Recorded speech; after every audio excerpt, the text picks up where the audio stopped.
Kali ini saya akan merangkum sebuah film berjudul The Run Up tahun 2022, sequel dari film The Outlaws tahun 2017, dibintangi oleh satu-satunya aktor favorit saya dari Korea. Siapa lagi kalau bukan Don Lee alias Ma Dong Suk. Pasti akan sangat brutal dan beradrenalin sekali. Jadi langsung saja pasang handsfree, simetriskan posisi bahat, kencangkan celana dalam, selamat menonton dan cekicrot.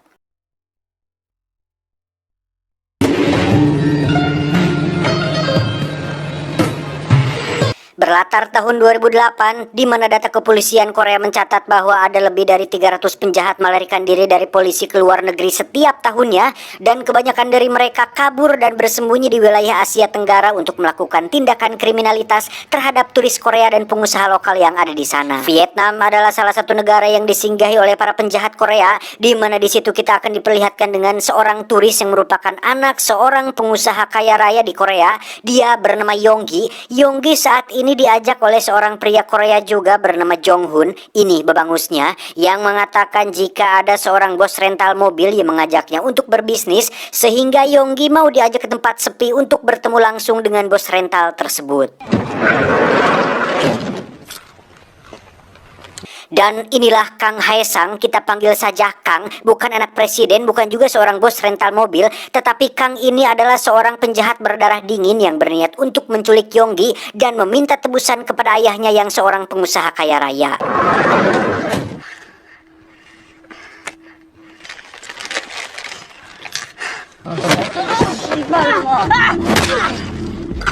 네 눈에는 내가 렌터카하는 사람으로 보여? 너 납치된 거야. Dan inilah putaran. Beralih ke Korea, kita akan diperlihatkan sebuah situasi tegang tatkala ada seorang penjahat lulusan rumah sakit jiwa sedang mengancam seorang warga sipil menggunakan sebilah pisau. Tidak ada yang berani maju untuk menghentikannya, bahkan para polisi setempat pun agak ragu-ragu dan takut untuk melawannya. Dan ya, akhirnya jagoan kita semua pun muncul. Dialah sang detektif Ma Sok-du. Kita panggil saja Ma Dong Suk nama aslinya. Satu-satunya detektif kepolisian yang memiliki tubuh besar dan punya sebuah tamparan kuat yang mampu membuat siapa saja yang ditaboknya langsung ngajeler atau pingsan seketika. Ketika semua orang takut untuk maju, Ma Dong Suk dengan santainya menyelinap dari jalan belakang yang karena ukuran tubuhnya terlalu besar dan kekar, akhirnya beliau ketahuan juga. Tetapi itu tidak menjadi masalah karena Ma Dong Suk tetap maju untuk menumbangkan pelaku bersajam tersebut. 칼려라. 위험하니까 칼 내려놓으라고.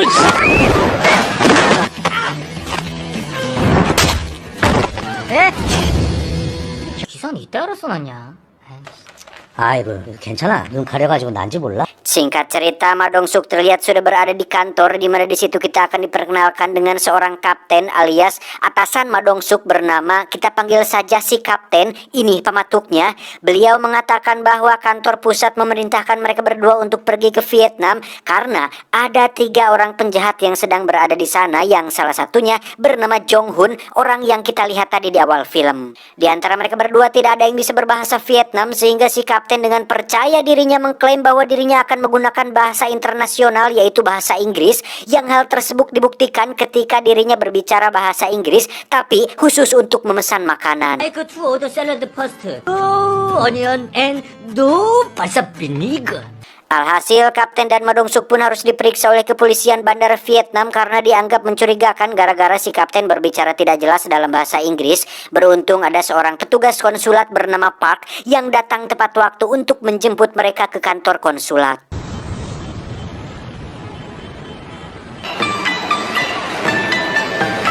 Kembali ke misi, si petugas konsulat mengatakan bahwa selama setahun ini sering sekali terjadi kasus orang hilang dengan modus penculikan. Uang tebusan diberikan tapi korban tetap dibunuh. Bahkan ada yang jasadnya masih belum ditemukan sampai saat ini. Tak ingin keluar dari tugas, si kapten pun menyuruh Ma Dong Suk untuk fokus saja pada target mereka, yakni si Jong-hun, di mana dia ternyata sudah menyerahkan diri dari tadi dan saat ini sedang berada di ruangan lain di kantor tersebut. 아유 얄밉게도 쳐먹네. Seperti biasa, seorang penjahat kecil atau amatir selalu merasa jago di depan Ma Dong-suk tanpa tahu apa hal mengerikan yang bisa diperbuatnya, sehingga ketika Jong-hun menolak buka suara mengenai keberadaan dua temannya yang lain, Ma Dong-suk terpaksa meminta kaptennya untuk menutup CCTV karena sebentar lagi akan dilakukan sesi kejujuran untuk mengetahui seberapa kuatkah si Jong-hun ini bisa menahan tes kejujuran tersebut. 귀를 하나.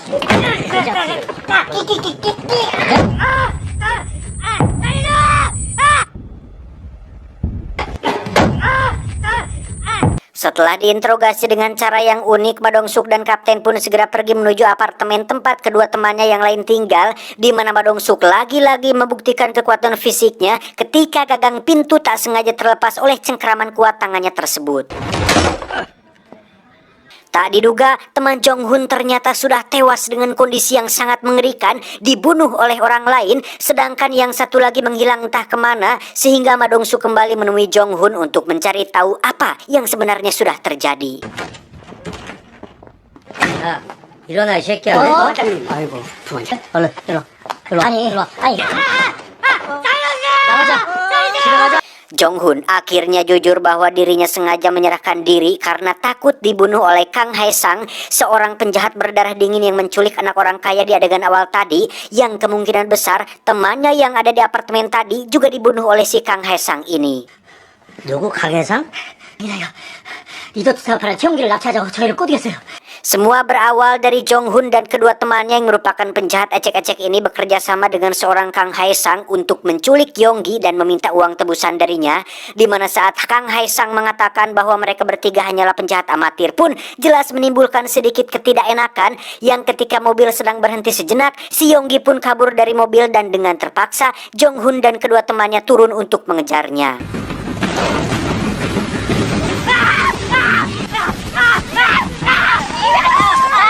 Saat sudah tertangkap itulah muncul si Kang Hae-sang yang nyerenteng membawa parang dan langsung mencincang Yonggi saat itu juga. Sontak hal itu menimbulkan kemarahan bagi Jong-hun dan kedua temannya karena niat awalnya hanya menculik, kok jadi brutal dan sadis seperti ini. Dengan tidak puguh-puguh, Kang Hae-sang dan satu partnernya pun membunuh teman Jong-hun dengan menggorok lehernya, yang akhirnya mengungkapkan siapakah sosok Kang Hae-sang ini sebenarnya. Ternyata adalah seorang pembunuh berdarah dingin yang juga merupakan pelaku atas hilangnya 13 turis Korea yang terjadi pada tahun ini. 대가리 하나 줄어서 좋지.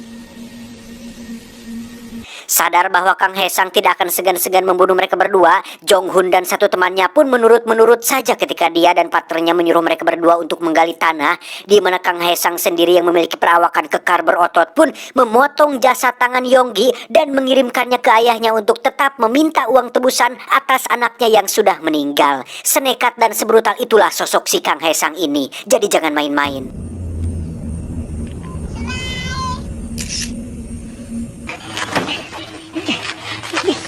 Jong-hun sendiri terus memohon kepada Ma Dong-suk agar segera pulangkan dia ke Korea. Terserah mau di penjara berapa lama pun juga, asalkan dia bisa aman dari sosok si Kang Hae-sang ini. Karena dari rumor yang beredar, Kang Hae-sang adalah sosok yang fokus, nekat, brutal, dan akan melakukan apa saja untuk bisa mencapai tujuannya.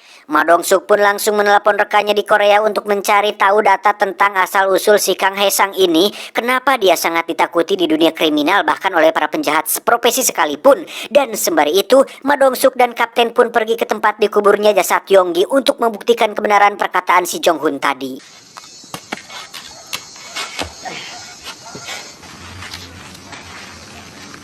야, 찾았다. 찾았어. 응? Dan benar saja terdapat dua jasad, satu temannya Jong-hun dan satu lagi jasad si Yonggi, si anak orang kaya. Setelah polisi Vietnam mengurus semuanya, Ma Dong-suk mencoba menghubungi informannya untuk mencari tahu tentang sosok si Kang Hae-sang ini, di mana si informan tersebut mengatakan jika ada seorang preman Korea yang juga sedang mencari si Kang Hae-sang ini, yang siapa tahu preman tersebut mungkin mengetahui sedikit informasi tentang keberadaan si Kang Hae-sang saat ini. Beralih ke tempat lain, lebih tepatnya kediaman si Kang Hae-sang. Di situ kita akan melihat kemunculan sekelompok pembunuh bayaran di bawah naungan di Continental. Mereka semua dibayar dan diutus oleh ayah Yonggi, tentu saja untuk membunuh Kang Hae-sang dan membalaskan kematian putra satu-satunya. Di dalam apartemen mereka hanya menemukan koper berisi uang dan emas batangan hasil semua kejahatan Sang Hae-sang selama 1 tahun ini, sehingga sebelum Kang Hae-sang pulang, mereka pun mengamankan uang tersebut untuk dikirim kepada ayah Yonggi. 일단 돈부터 보내죠. Kembali ke Madongsuk dan sang kapten yang mendatangi markas judi si preman Korea, sudah jadi lagu lama ketika para penjaga bertindak sok jago di depan Madongsuk, sehingga untuk kesekian kalinya Madongsuk terpaksa mengepalkan tangannya lagi untuk menumbangkan mereka semua tanpa ampun.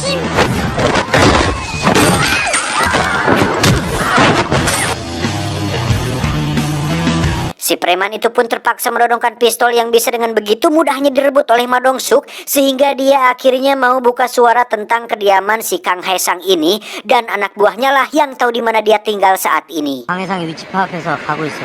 너는 뭐 좀 나온 거 없어? 이름은 최춘백, 좋은캐피탈이라고 대법제 회장입니다. Sementara itu Kang Haesang terlihat baru saja pulang dari tempat karaoke. Melihat ada puntung rokok yang masih menyala, dia sudah bisa langsung menebak jika ada seseorang yang sudah masuk ke dalam kamarnya tanpa izin, sehingga Haesang langsung masuk ke kamar mandi dan menutup pintunya rapat-rapat. Dan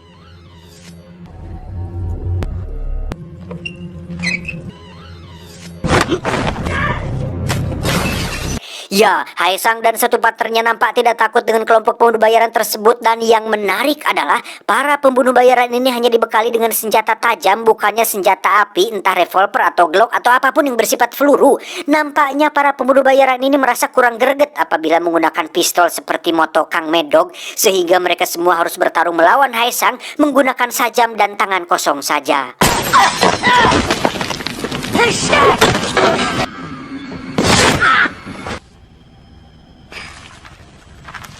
Menggunakan ponsel si pembunuh bayaran, Haesang pun menghubungi ayah Yonggi untuk bertanya kenapa uang dan emas batanganku diambil. Ayah Yonggi pun menjawab bahwa itu adalah bagian dari rencana balas dendamnya, dan beliau juga mengancam akan mengerahkan pembunuh bayaran lain untuk membunuhnya atas kematian putra tercintanya. Dan bukannya panik, Haesang justru dengan santainya mengatakan jika dirinya akan pergi ke Korea untuk mengambil kembali uang miliknya, dan sebelum itu dirinya akan mendatangi beliau dan membunuhnya dengan sangat-sangat keji.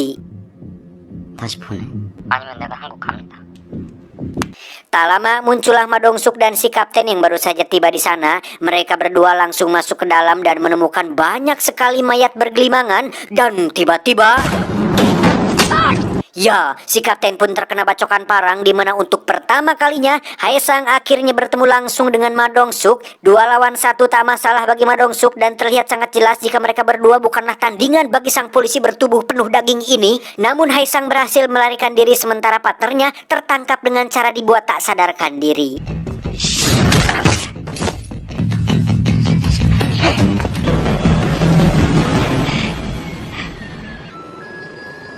알았어, 그 새끼 내가 잡을 테니까 넌 안정을 좀 취해. 어떻게 안정을 취해? 이제 나 혼자 오줌도 못 싸.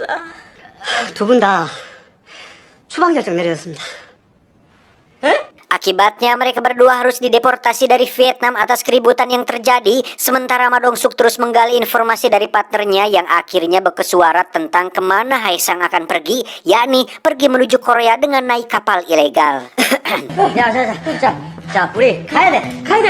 Singkat cerita, mereka berdua akhirnya sampai di bandara Korea, di mana sang kapten bercerita kepada anak buahnya bahwa luka tersebut dia dapatkan dari pertarungan melawan puluhan penjahat. Lah, tak ingin buang waktu, Madongsuk pun pergi ke sebuah tempat yang merupakan markas seorang mantan gangster. Dia bernama Jang Isu, bekas ketua dari geng Isu. Yang pernah nonton film sebelumnya pasti sudah tahu bahwa Jang Isu ini dulunya botak dan selalu saja bisa dimanfaatkan oleh si Madongsuk. Tak jauh beda dengan dulu, Jang Isu yang sekarang pun sama lemahnya ketika harus berhadapan dengan Madongsuk, di mana dia dipaksa untuk mencari informasi mengenai kapal yang akan tiba di pelabuhan Korea, hingga didapatkan lokasi pelabuhan yang akan menjadi tempat tibanya si Haesang di Korea ini.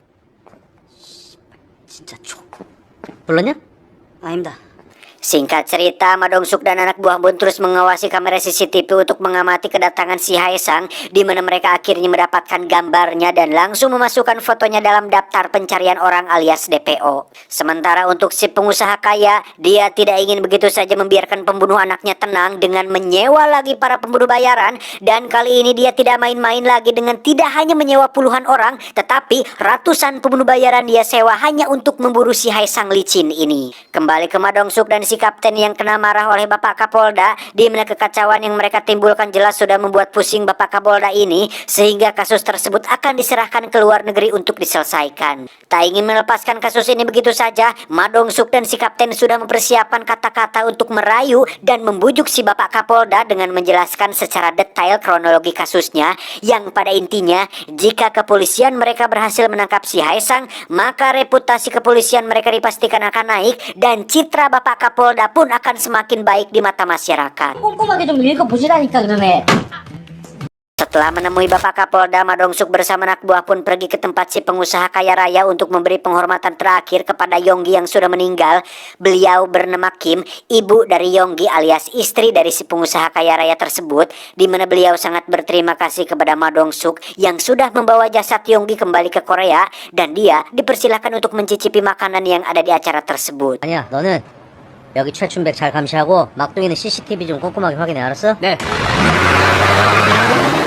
Sementara itu kita akan diperlihatkan dua orang Filipina yang baru saja tiba di Korea. Mereka merupakan penjahat dan pembunuh kejam sama seperti si Haesang, dan justru kedatangan mereka berdua ke sini adalah atas undangan si Haesang yang membutuhkan bantuan untuk membawa kembali uang dan emas batangan yang telah si pengusaha ambil. Mereka berdua langsung pergi ke gedung tempat diadakannya upacara penghormatan almarhum Yonggi, di mana saat akan masuk, di situ mereka melihat ada sebuah mobil berisi 6 orang pembunuh bayaran yang sepertinya disewa untuk memburu si Haesang. Tanpa rasa takut akan kalah jumlah, mereka berdua pun dengan percaya dirinya membuka pintu mobil, yang sontak hal tersebut membuat ke-6 pembunuh bayaran ini terkejut. Loh, siapa antum? Tanpa banyak omong, mereka berdua langsung membunuh ke-6 pembunuh bayaran tersebut dengan hanya menggunakan parang dan sebilah belati.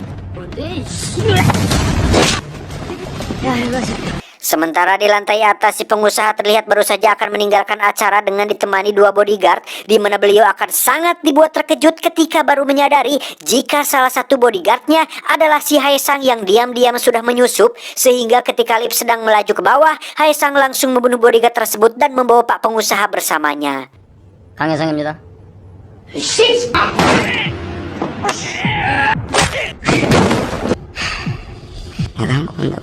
Sesampainya di bawah, Haesang langsung disambut oleh kedua orang Filipina tadi, di mana mereka berdua meminta bayaran lebih karena baru saja tiba. Mereka sudah harus bekerja keras untuk membunuh para pembunuh bayaran tersebut.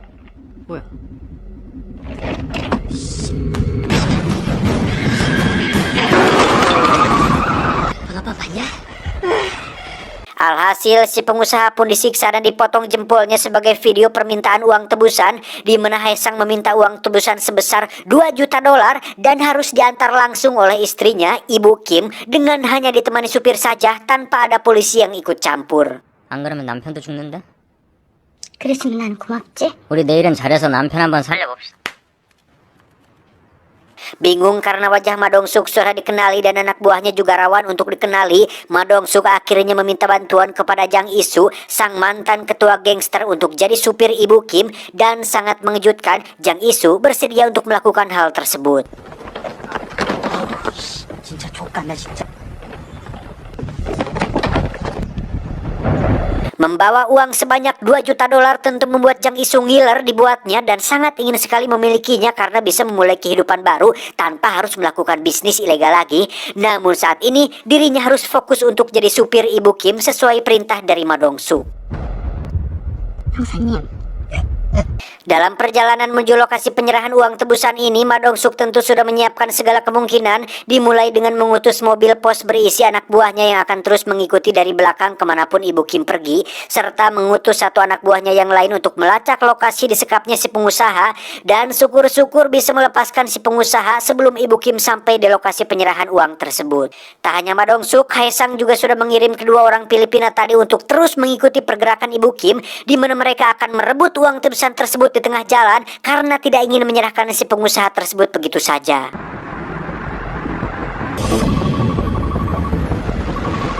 Sementara itu kita akan melihat satu anak buah Ma Dong-suk berhasil melacak keberadaan si pengusaha disekap dan berhasil menemukan si pengusaha untuk dibawa pulang. Namun tiba-tiba muncul si Haesang dari belakang yang langsung menikamnya. Beruntung dia tidak tewas karena para polisi sudah keburu tiba di sana untuk memberi bala bantuan.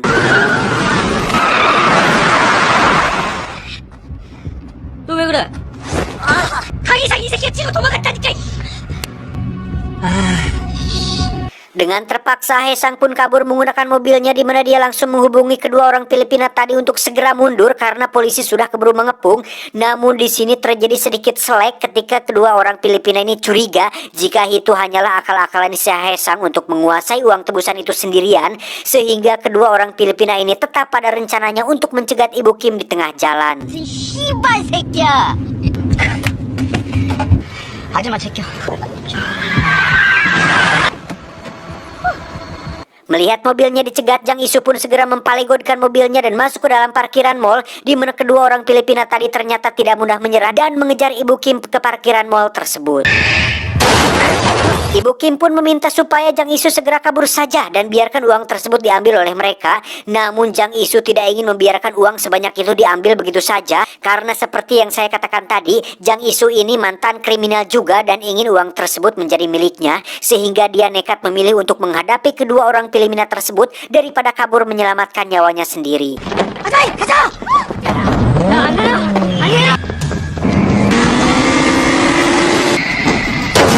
Jang Isu akhirnya berhasil kabur membawa uang tebusan tersebut, sementara satu orang Filipina itu pergi mengejar Ibu Kim dan yang satunya lagi harus berhadapan dengan dua orang polisi yang sudah tiba di sana.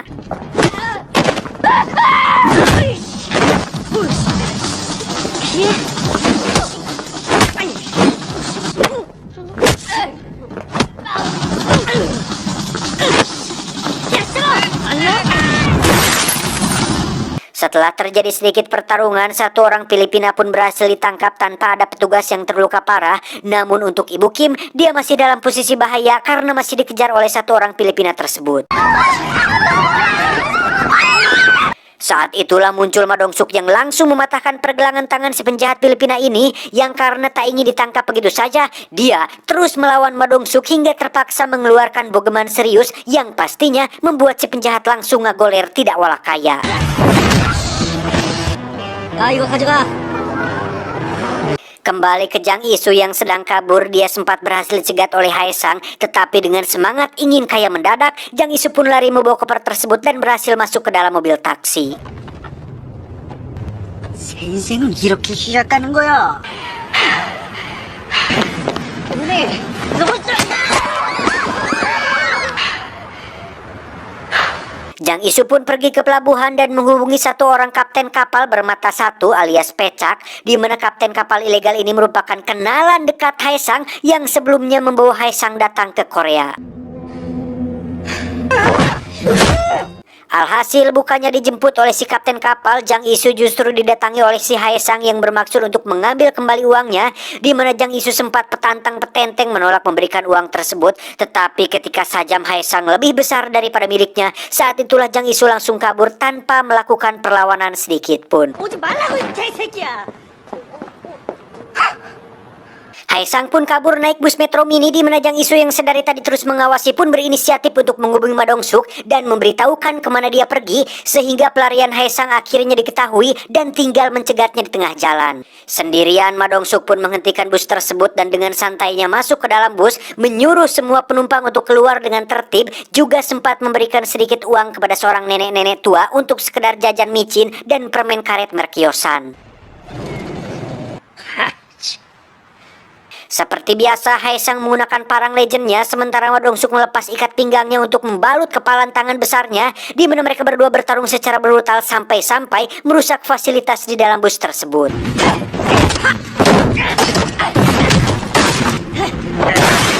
Dan seperti Anda lihat, Haesang tentu bukanlah tandingan seorang Ma Dong-suk, bahkan jauh di bawah Ma Dong-suk, yang meskipun Haesang berpengalaman dalam dunia kriminal, Ma Dong-suk jauh lebih berpengalaman karena pernah jadi personil di Eternal di Marvel Cinematic Universe.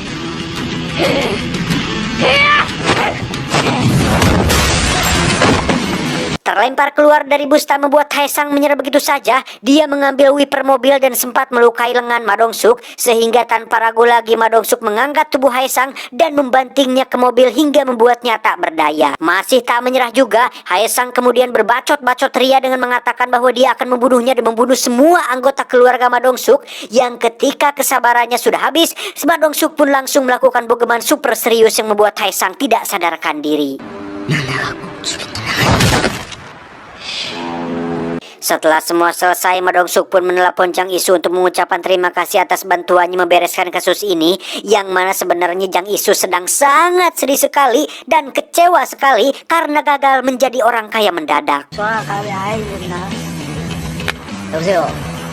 내가 장이수. Berkat Ma Dong-suk, kasus ini pun resmi ditutup dengan Hae Sang yang akan dihukum seberat-beratnya, di mana semua pihak pun mendapat penghargaan seperti petugas konsulat, polisi Vietnam, dan Bapak Kapolda, jika bukan karena Ma Dong-suk yang tak pernah berhenti untuk menumpas segala jenis kebatilan. Meskipun kejahatan akan terus bermunculan dan tidak ada hentinya, setidaknya Ma Dong-suk bisa membuktikan bahwa dengan fisik memadai, jabatan yang dipercayakan, dan kejujuran sejati seorang insan manusia, dia bisa sedikit mengurangi kriminalitas yang membuat orang-orang memiliki harapan baru untuk berjuang demi kebenaran.